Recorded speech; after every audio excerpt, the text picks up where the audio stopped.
For those of you who are just coming in, this is our Procurement Masterclass series, Guide to Working with the Orange County Power Authority, and this is session 4. So session 4 is working on bid proposals.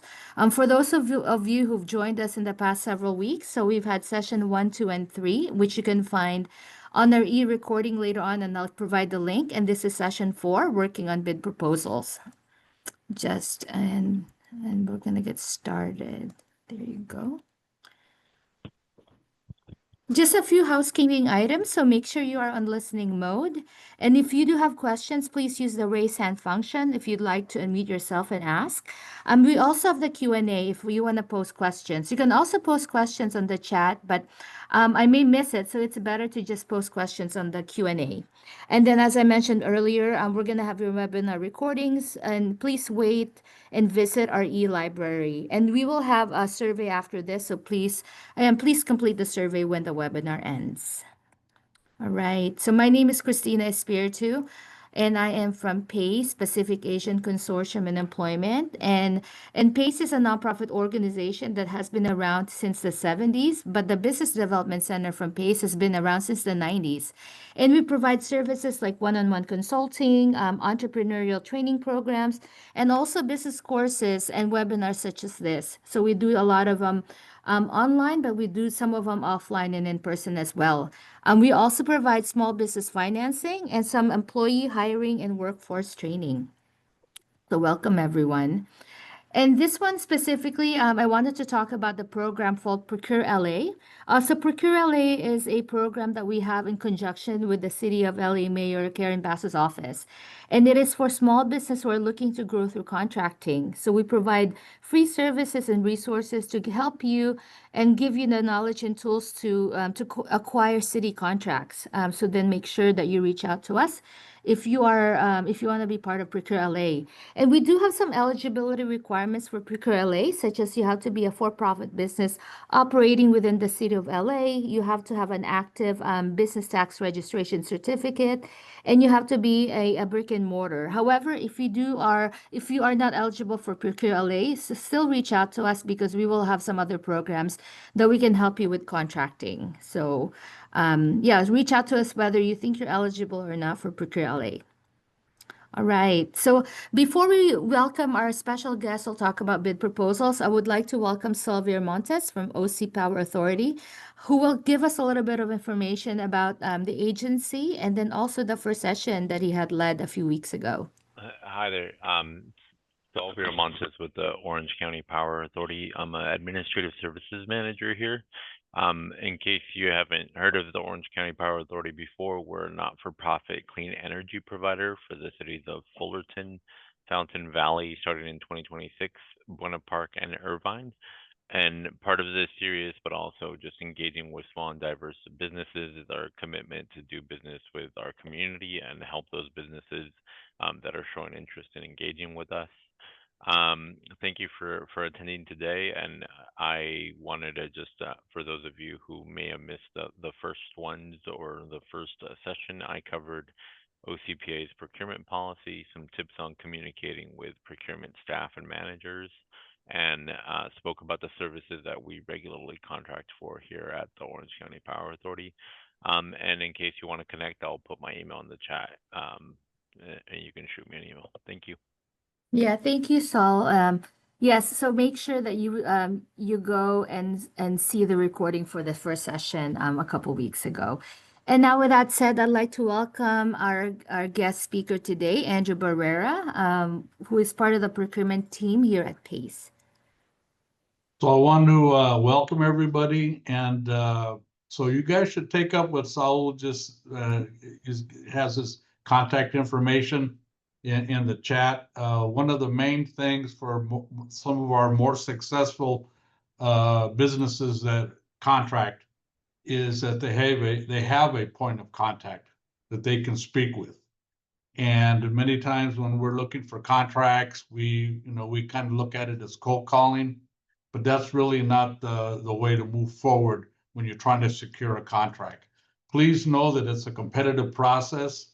And it's been our experience that the companies that are more successful in securing contracts in a competitive market are those that take the extra due diligence and actually research the agency or the company or the utility that they're looking to do business with, have an understanding of how the structure is, the different departments within the entity, including the procurement process. And so we're going to kind of go over that now. So this is real important. So whether you qualify for ProcureLA or not, this is an ongoing workshop series and educational series that you can go into our e-library and have an opportunity to look at specialty topics, including access to capital, capability statement development, small business certifications, RFP review, and proposal writing. So with that being said, let's go ahead and start. So as you can see here, there's a number of types of acronyms for contracts. And each agency or each private sector company kind of has their own title.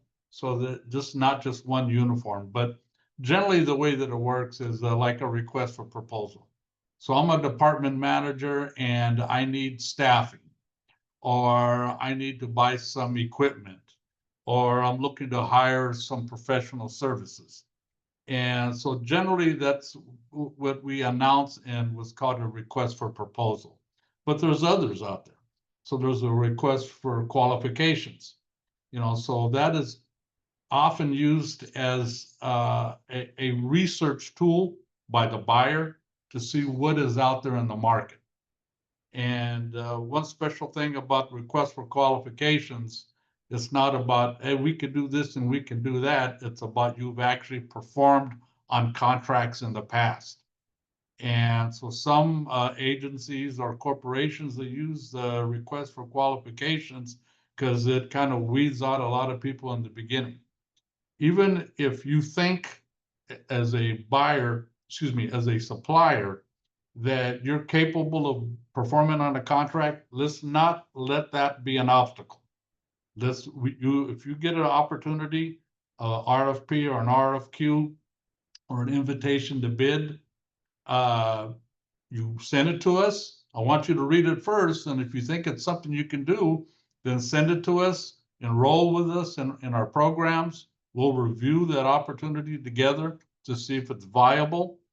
And if you decide that you want to pull the trigger, then we'll move forward and look at how each of the major categories that we're going to need to address, and to make sure, because the more that we know about your company, the more nuances that we're going to be able to provide in the response on the proposal or the bid proposal, and to give you an edge in potentially getting the actual contract. But you can see here, the request for information. So many times before a department will actually send out a request for a proposal, they want to see, well, what's the marketplace out there? Especially in technologies and growth markets or industries. There's fast change, new methodologies, new technologies, new generational perspectives. And all those are very, very important nuances that once I see what's out there in the market, then the next step would be I actually put out an RFP or an invitation to bid and et cetera. Now, invitation to bid is primarily for commodities, where and it's a little bit easier, and it really comes down to probably best quality of product and lowest bid. But we'll get into that shortly. So the most standard one that most people know is called the request for proposal. So basically what they're looking for in a request for a proposal is they're looking, is there any special expertise that a supplier or vendor can provide? Is there a special capability that you're able to perform upon? Or we're seeking a very specific type of product. So it's actually given notice to the world, so to speak, or to our demographic that we're looking for these types of services or products, and it's very specific. So, and please keep in mind, it's not something you can invent to answer these questions. We need you to abide by and understand, have technical understanding of what's being requested. But anyways, as you can see, and sometimes the product may require for you to research. Is there a new methodology? Are you current in your industry? Is there a new product that's coming down the pipeline that involves, enhancements and being able to provide the end service for the buyer? So just keep that in mind. Okay, request for qualifications. I touched base on this based on this just a little while ago. But basically what a buyer does with a request for qualifications really tries to identify a qualified short list of eligible candidates that we would like to submit a bid from.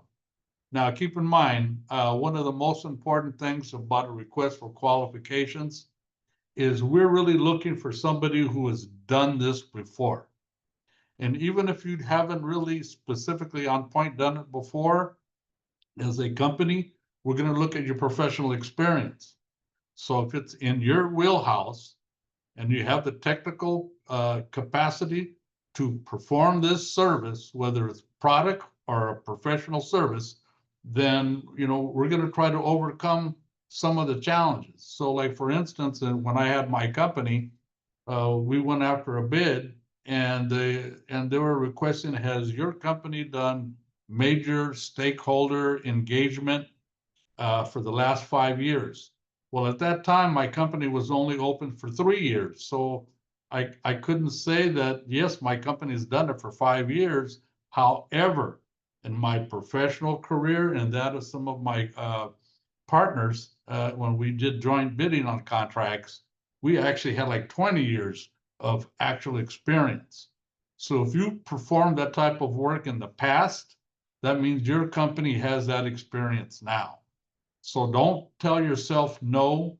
Let's see what the challenge is, how we can overcome that challenge, so we can really profile and feature what you're bringing to the table.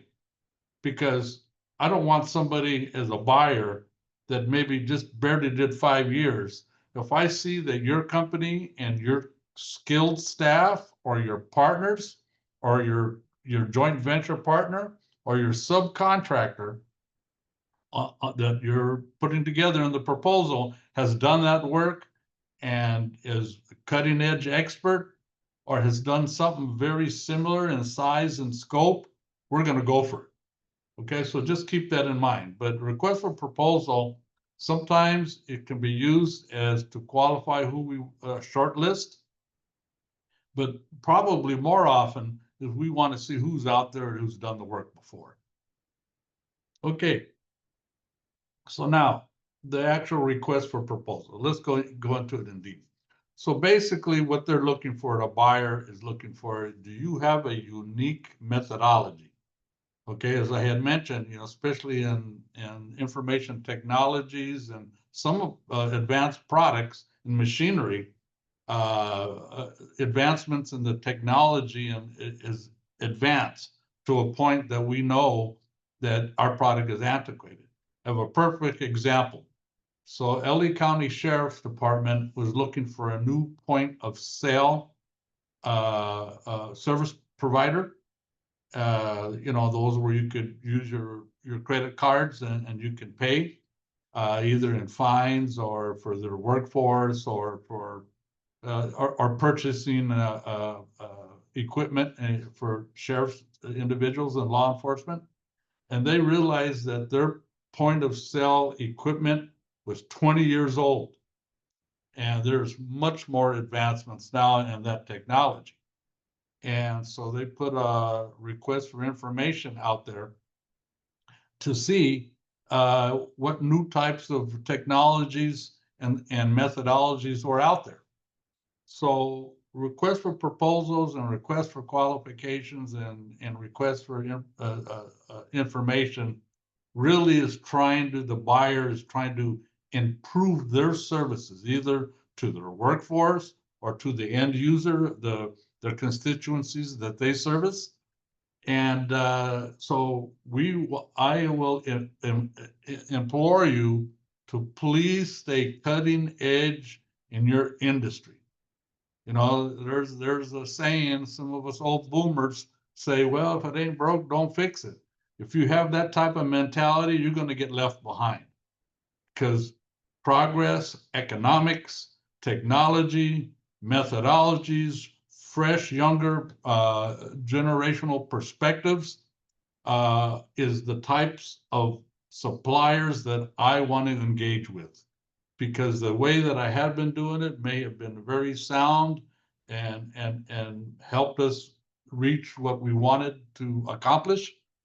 However, I am trying to find individuals that, because remember, you're the expert, I'm the buyer. I think I know what I need, but you're the expert that's going to tell me. You say, well, you know, that was good enough, Andrew, but now we got this new type of way that we go about it. And the industry is evolving and progress is developing. And, you know, so as a buyer, I'm going to listen to you because you guys are the experts. But we got to understand exactly what's being asked. We got to be cutting edge in our industry. And we got to be able to showcase that, because we're going to be dealing with other experts competing with them. And I say, let's do it. Okay, develop the confidence and know that you can perform. You know, so having the right attitude and making sure that we can tap into our critical thinking skills. You're going to hear me say that over and over and over. But anyway, so basically what we're looking for in all of the requests is unique methodology, special products. We want to look at your executive management to see how they've grown the company, how they're managing, how they're following markets, how they're trying to penetrate new markets, trying to get a larger market share. We also want to establish their credentials.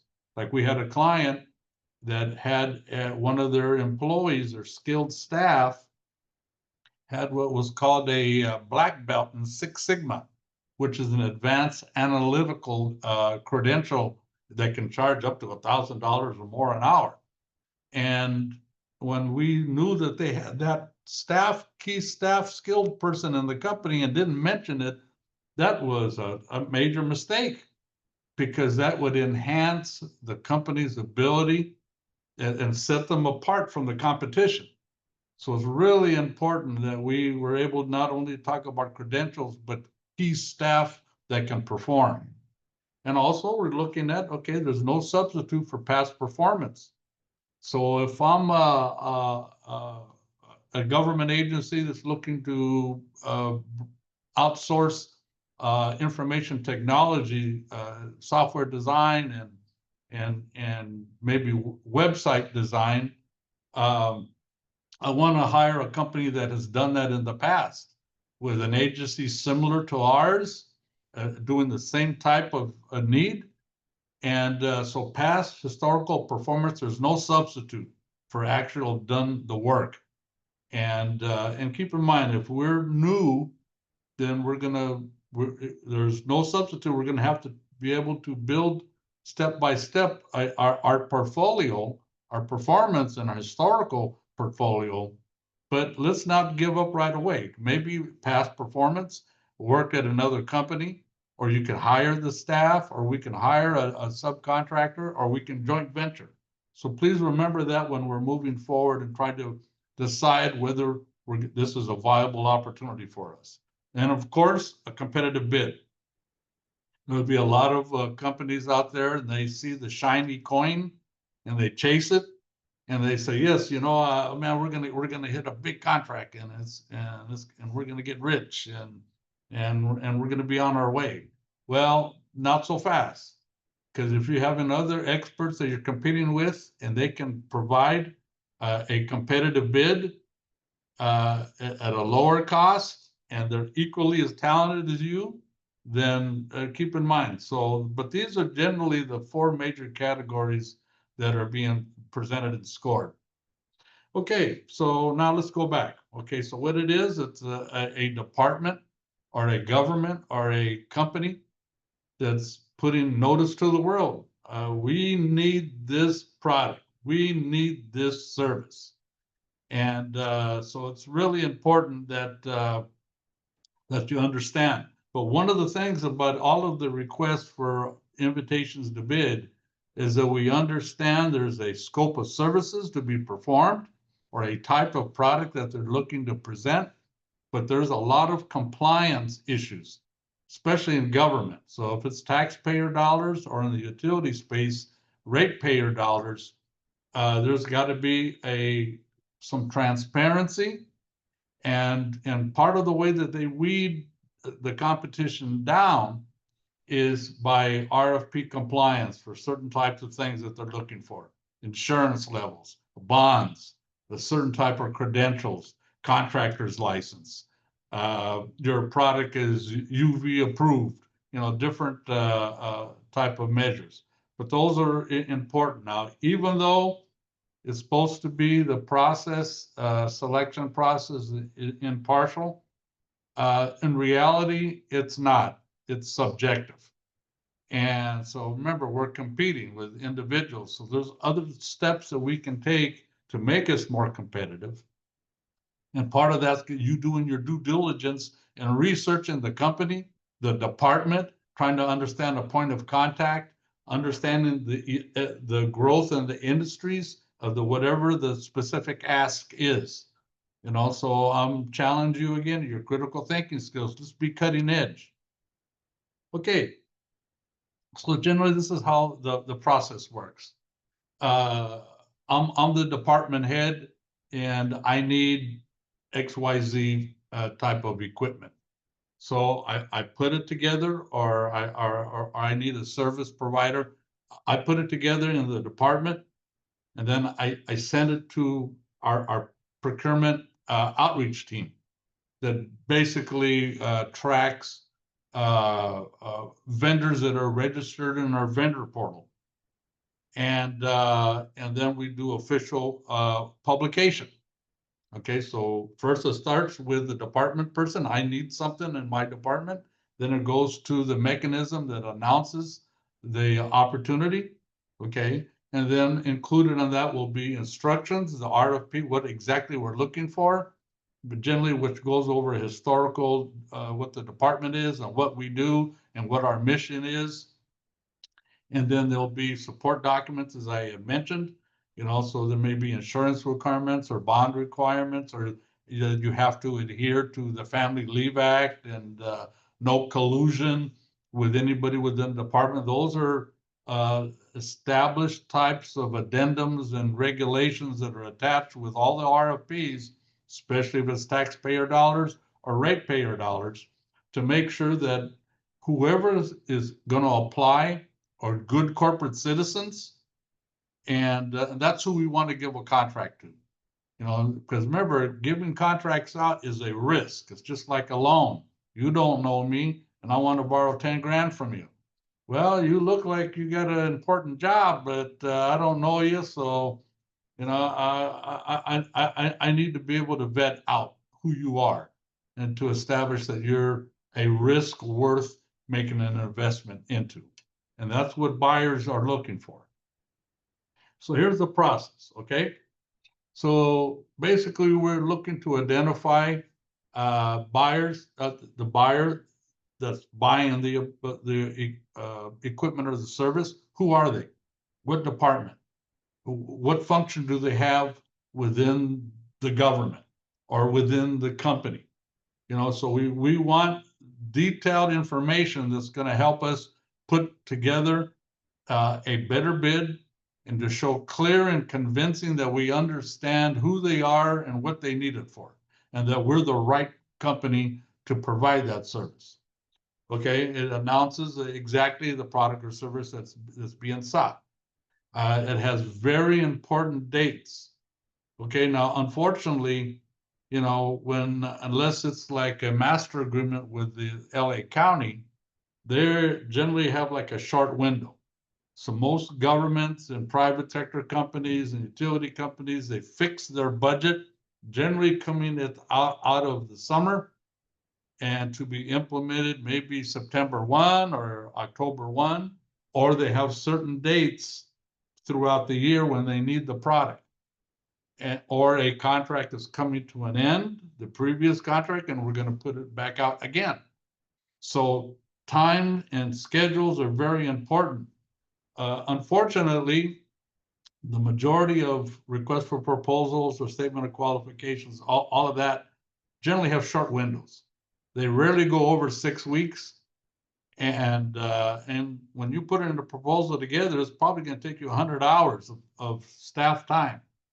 And we got to vet out the opportunity. We got to double check. Do we meet the minimum qualifications? What do we bring to the table? Do we have the staff to perform? Do we have to have a staff plan? So there's a lot of dates, but generally there's the date that they announce it.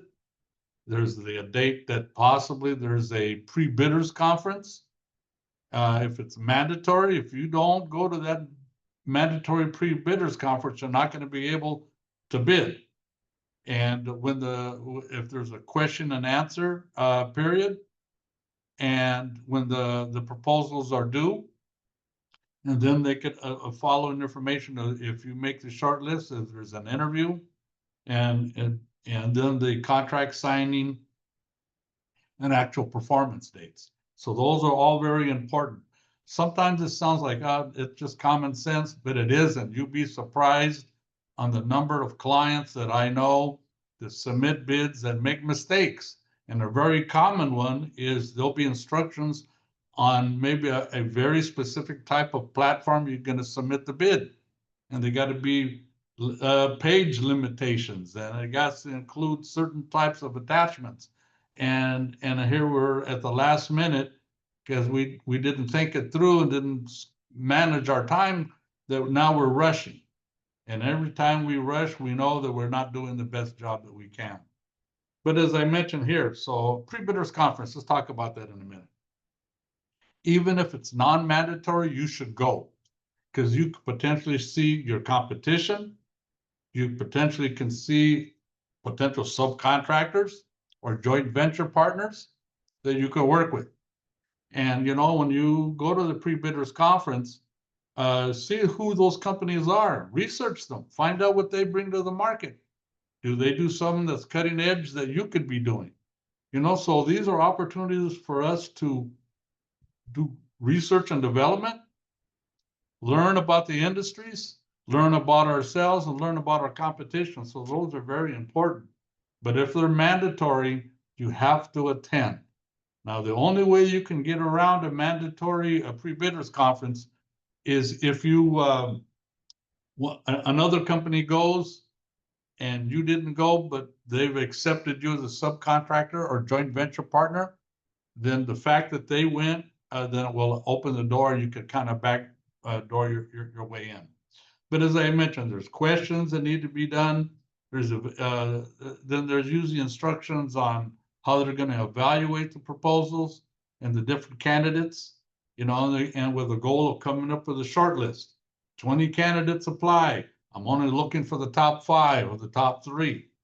And then there's usually the contact person who's the proposal or contract administrator. Okay, so now we're going to go into what the RFPs generally look like. Now, keep in mind, I've worked on hundreds, and almost, even if it's in the same department, sometimes it's not the same type of RFP.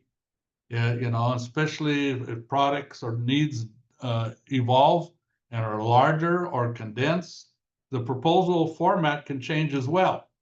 So, but keep in mind, so generally what they look for is these sections, these 4 primary sections.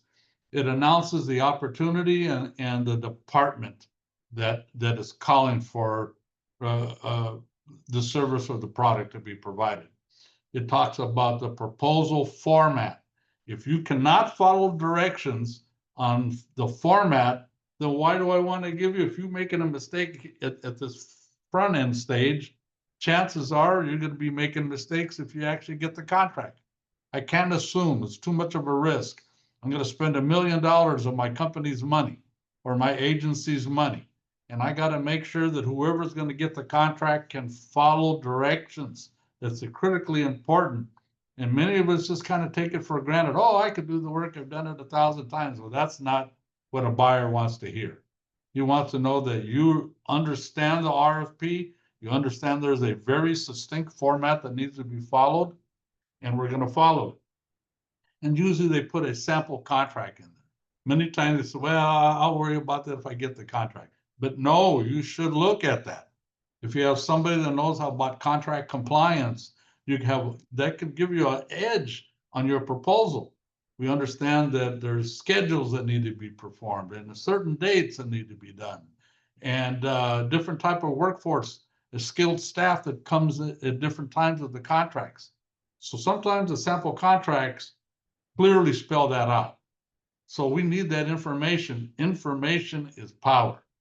Okay, and then there's generally a appendix and attachments that are also a part of the process.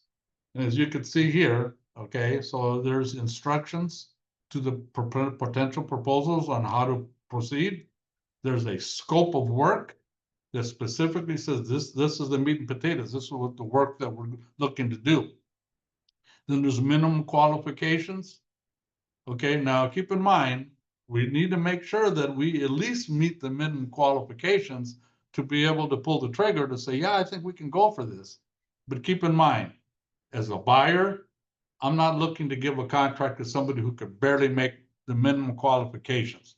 I'm looking for somebody who can exceed that. Now, there could be 10 items that we need to address in a proposal in order to perform the scope being asked for, and I could only do 8 of them. So what, I can't do the other 2, so I might as well not bid? Well, that's not the way to proceed. The way we need to identify what the challenge is, remember, we can hire the talent, we can subcontract the talent, and we can joint venture. You'll hear me say that over and over again, because we can't accept less. And then plus, if you partner or you bring somebody, skilled staff in, all of a sudden your capacity and your expertise is expanded. You can show a capability that you can perform. And that's what we need to do. So especially like when you get all your NAICS codes of all the services that you can provide, and you have it in a hierarchy of top services you can perform or products you can provide. We also want to include the ones that we're a little bit struggling with, because it's still industry related, and it's going to help you that you may need to, at some point next quarter, the next maybe next December, we're going to start developing. We're going to send Jane and John to get this extra training so they can qualify, so we can go after these types of contracts, don't have to sub to anybody else.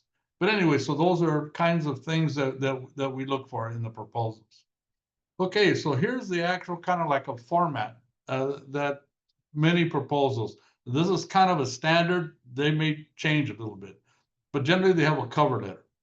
And the cover letter needs to be signed by somebody who can bind the company to a legal contract. So it's actually a legal document, okay? And we're gonna, in that letter, we're gonna acknowledge the opportunity, that we're gonna give them information that we're gonna bid on this opportunity. Here's our basic background that shows that we're qualified. And so that's a standard introductory letter that generally goes with all the proposals. Then there's a description of who you are in detail. We're a company, we've been in existence 10 years. We specialize in IT, web design, and software development. We also are on call 24/7 that can provide technical services for any type of problem. We do cybersecurity. So we're going into detail, listing the high functioning skill sets that we're bringing to the table. Okay, then we talk about our experience and qualifications. Well, we've done this in the last 10 years. We've worked with the healthcare industry. We've worked with government. We've worked with private sector. Qualifications. Well, we have our C10 contractor's license. So these are specific credentials that we're talking about. Key resumes. Now, important thing about resumes of the key personnel is don't just throw your typical resume. You need to tailor that resume for this request. Let's match it. That's what the more advanced critical thinkers do. They recognize what is being requested, and they are making sure that in the management and skilled staff resumes that those credentials match exactly what's being asked for. And that's just a deeper dive and a better, best business practice when we're going for proposals. Then you have your cost proposal. So, you know, there's a way to approach that, and we can go over that in detail. But what is the budget? And many times they may ask you for your company's financials. We worked on a big proposal not too long ago where they were requesting CPA audited financials. And generally that's kind of expensive, you know, I don't know, $9,000 or something like that to get it audited. And there's compiled and there's reviewed, you know, so keep in mind those are important things. And the reason that they want to look at that is to see, do you have the financial stability to perform on the contract? Because keep in mind, you're probably not going to get paid for net 45 days, net 60 days, maybe even net 90 days. So I got to make sure as the buyer that you're able to cover these costs until you perform the first month or whatever the first scheduled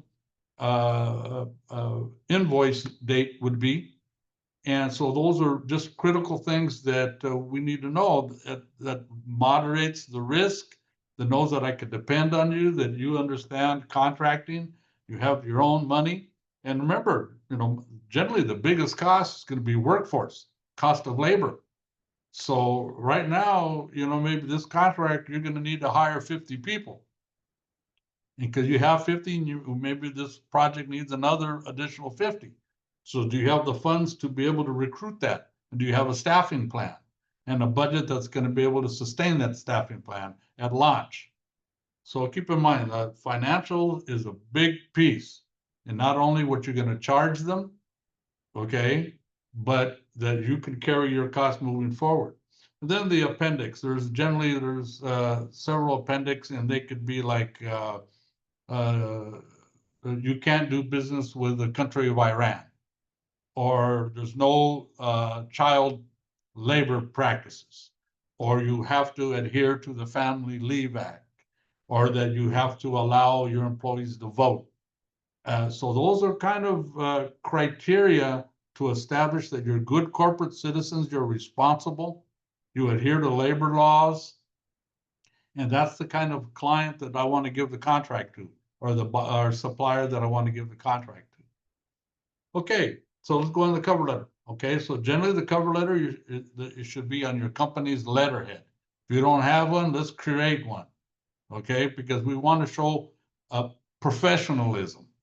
And any material that we're going to put out there, we want to show it at a high quality professional level, because that's who I want to do business with.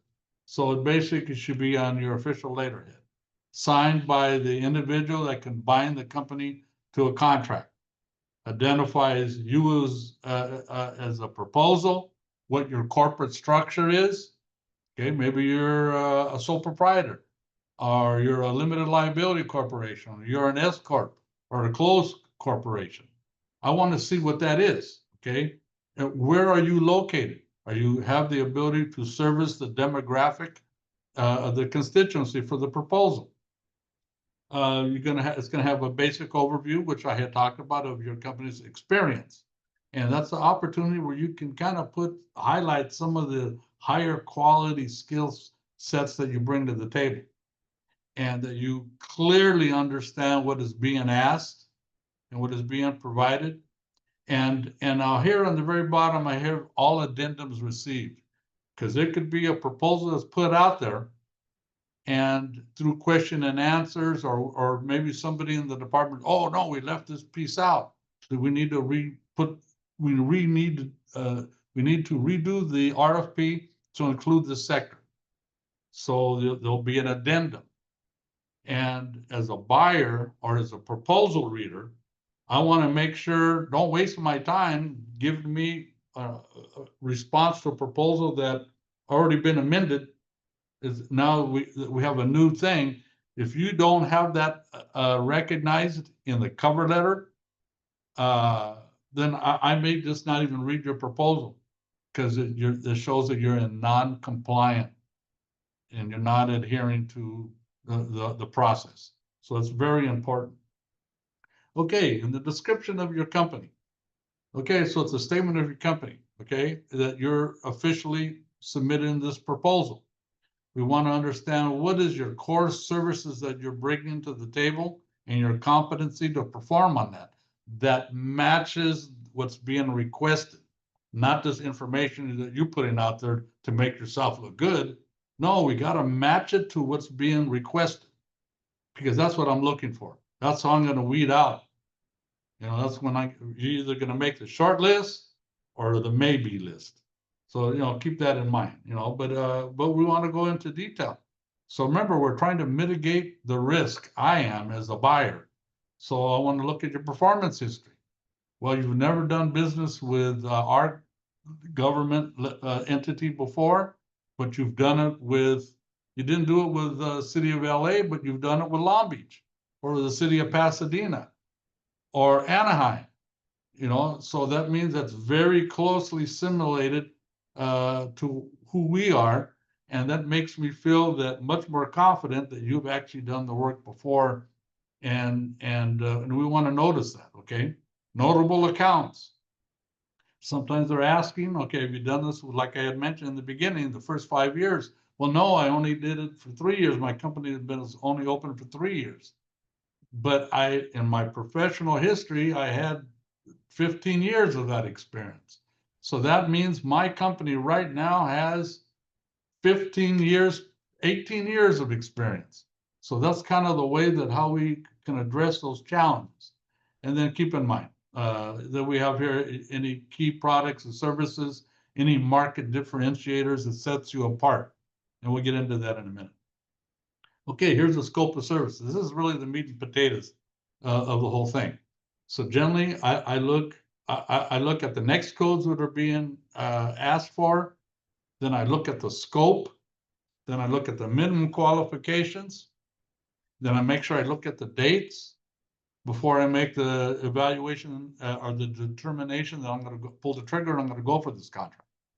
Okay, but keep in mind, buyers, they want to make sure that you can demonstrate a clear understanding of what the assignment is and what is being requested. Okay, and we need to be able to show in detail, sufficient detail that matches our understanding and what is being requested, because we're kind of showing a mirror right back at the buyer, saying, I get it. I know what you want. We're experts in the industry, and I'm going to give you exactly what you're looking for. You know, so in our responses, we need to make sure that it's clear, logical, complete, thorough, and concise. You know, we don't want to go on and on and on, because I'm reading 22 proposals. The companies that can get right to the point and make it clear that you understand what I'm looking for, and that and you're able to provide succinct details, that's who I'm looking for. You're going to make it to the short list, okay? Assuming you have the skill set and you're bringing all that to the table. Anyway, so you can see that. But here's an opportunity for us to showcase, you know, when we're responding to the scope, that, you know, even as the CEO, I don't have the ability to do Six Sigma or the advanced analytics, but I have staff that can do it. Or we have new products that is state of the art. So I have a client right now that does the point of sale, and they've been able to identify themselves that they're a software provider that can work in any point of sale equipment. It adapts to any of them. And so that's kind of a state of the art. So I could keep my existing processor in company, but I can add this new software that's going to save me money and is more technologically advanced. And so state of the art. So keep that in mind. Those are the types of things we want to highlight. Okay, experience and qualifications. This is very important because for me as a buyer, I may not even look at parts of the response. I'm going to look, what are you bringing to the table? Okay, so we're going to have a general description of your company. We're going to talk about the different types of services you provide in a hierarchical listing of the most advanced all the way down to something that's value added, which is important because that shows me that you bring additional skill sets to the table.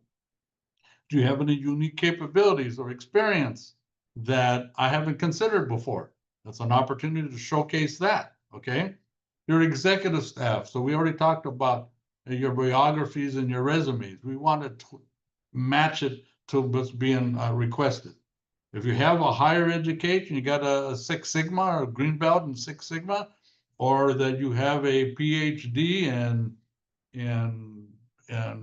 information technologies, those are kind of the types of things that we want to see, because that's the nuanced details that can set you apart, the differentiator in your favor.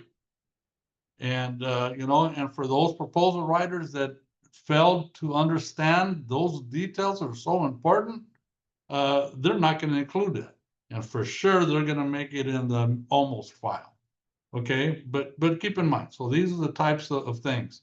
And also make sure that all your license and permits or your small business certifications are current.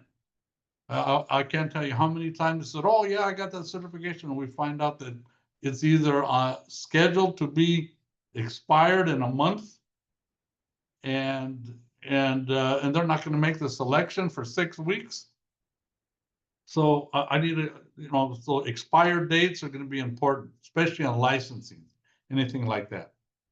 Okay, references. Now, this is real important.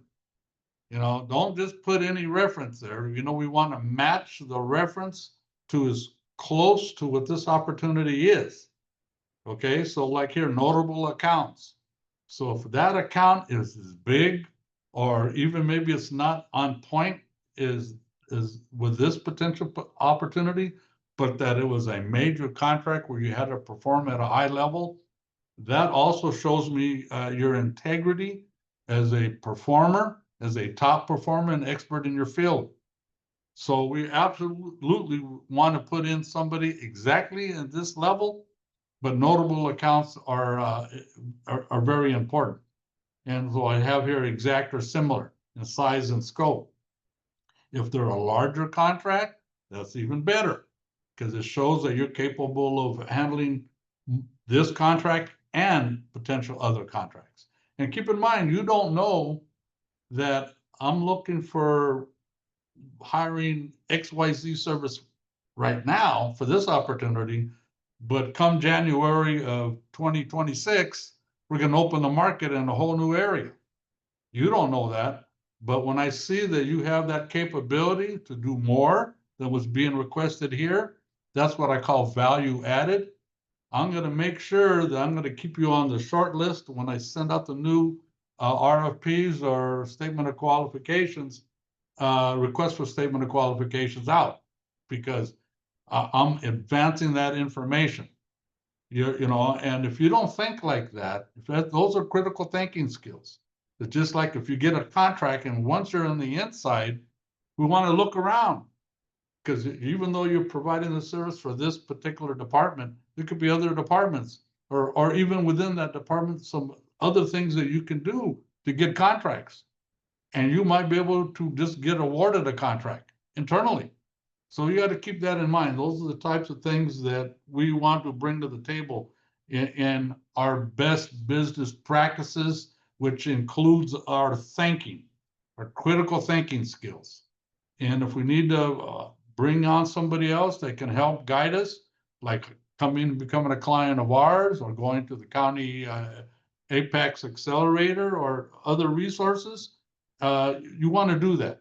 Because we remember everything we're talking about here, even though we're trying to get a contract with a product or a service, is we're talking about business development strategies and how we need to improve and match our skill set of performing with the business development piece. And those are the companies that tend to be more successful and scale quicker and grow. And so those are the types of things we're going to challenge you. Now, if you have some room to grow, we all do. But we need to get on that track because we want to be cutting edge. We want to be part of the expert that people can look at and count upon. Okay, but anyway, we're talking about our references. So, and our experience. So keep in mind, if we're going to use a reference, we got to let them know. We got to remind them of what you did for them because they know your work product. And there's no better substitute than you actually, if you give me a reference of a contract that you formerly operated and the point of contact is still there, and he recalls your performance, your work product, and the quality of service you provided, whether it's a product or a service, those are critical. Those are the types of things that I want to know as a buyer to make a prudent decision. Cost proposal. Now, there's generally two types of contracts that are out there. It's either best value or lowest bid. Best value generally is we're looking for a highly technical provider or a advanced product, okay? And because you're an expert and you have a very competitive price, that and you make the short list, and then maybe in the interview, I'll be able to make a better determination. But it's best value, and best value is for individuals or companies that are bringing a high quality product or service to the game. Lowest bid generally is that generally goes for commodities, but sometimes like in construction projects. And if everybody is pretty equally matched and they're on the short list, and so like I had a client that they were an HR client, bid on a county contract for LA County to do advanced training for their executive staff in the different departments. And now that's a high level. So we assumed that it was a best value contract, but in reality, in the proposal, it did say lowest bid. And our client, she got outbid by $1,000. And so we asked for what's called a debriefing. If we don't get the contract, we have the right to ask for a debriefing to see what could we have improved upon in our proposal that would give us a chance, because we want to do business with that department or with that company or with that agency. And then really the debriefer, all that she had to say was lowest bid, you were underbid by $1,000. And that wasn't very satisfying to us, but then it made us realize the importance. It's a competitive process. And keep in mind, people don't like to spend money. Do you like to waste money? Personally, when you have a budget, sometimes when I overspend on something, I say, man, I should have controlled myself better. Well, I'm going to tell you, agencies, especially if it's government, taxpayer dollars and ratepayer dollars as well, is I have a fixed budget that I want to stay within. And unless somebody can really demonstrate to me that there's something new that they could bring to the market that justifies that, maybe I can go find an additional $5,000 or $10,000 or $20,000 to accommodate a larger bid, but you're going to have to show me. And as an expert, possibly you can. But keep in mind, okay, so when we're looking at budget, trying to fix the budget, we're looking at, what are your, we need to see itemized costs of things. So sometimes some of the things will ask you, what is your markup on your supplies? And so I had a client that was a landscaper, and she would get a 20% discount on her materials because she went to the same supplier all the time for her materials. And then she would put that on top of, include that as part of her profit margin. But some of government agencies now, what they do, okay, what they do is they will put in there, okay, what kind of discount do you have? Okay, so we're running a little bit out of time, but anyways, so these are some of the real important areas. So we're talking about, they want to see itemized cost breakdown. They want to understand what your overhead, your cost of goods, your cost of labor. So they're going to see how you operate, that it makes sense, that it flows. And generally overhead, you probably shouldn't do more than maybe 2 or 3%. Government is, the profit margins could be anywhere from 5% to maybe 12, depending on what the product or industry is, but make sure we don't underbid. We got to make money. If it looks like we can't make money on it, then let's walk. Let's move on from that. I had talked about the financial statements. So keep in mind, those are important because we got to be able to establish that we have the financial stability to be able to perform and that we can stand on our own. And those are the kind of companies that I want to do business with, right? Because that means they know how to have retained earnings, they have a reserve fund just in case something was to happen. That we need to get additional staff because somebody got in an accident. That's the types of things that the financial stability of a company can bring to the table that makes me feel much more confident in working with them. And we're coming down to the end here. Now, generally, the other part of the proposals, sometimes these proposals could be like 188 pages, 250 pages. Well, part of that may be because they have the sample contract in there, but sometimes they have, when it comes to government, they got to be able to show they have the authority to use taxpayer dollars to buy this product. They have the right to go out and in the open market to secure it. And they got these different regulatory things. And generally, as you can see here, contract compliance reports and records requirements. You need to hang on to it for 5 years post-award. There's performance standards. Okay, we need a quality control manager that conducts weekly inspections. If there's liquid damages, then there's going to explanation for that. Type bond limits, insurance limits. You have to adhere to the Family with Disabilities Act. These different categories of documents that a good business manager can recognize and understand. And if you need some help with that, then we'll review the opportunity together. Okay, the evaluation process. This is generally what they're looking for. Okay, experience and performance, qualifications of the company, technical competency, personnel management programs, cost and budget assurance, financial stability, everything that we went over. That's how the selectors, when they're reviewing the proposals, what they're looking to do. As you can see, here's a sample of what they're looking for. If you look here, the 25 points is for experience and assigned personnel and budget, the cost. Okay, so you can see this is kind of a sample of what the criteria that people that are reading the proposals are looking for to get to the short list or to do a straight out an award.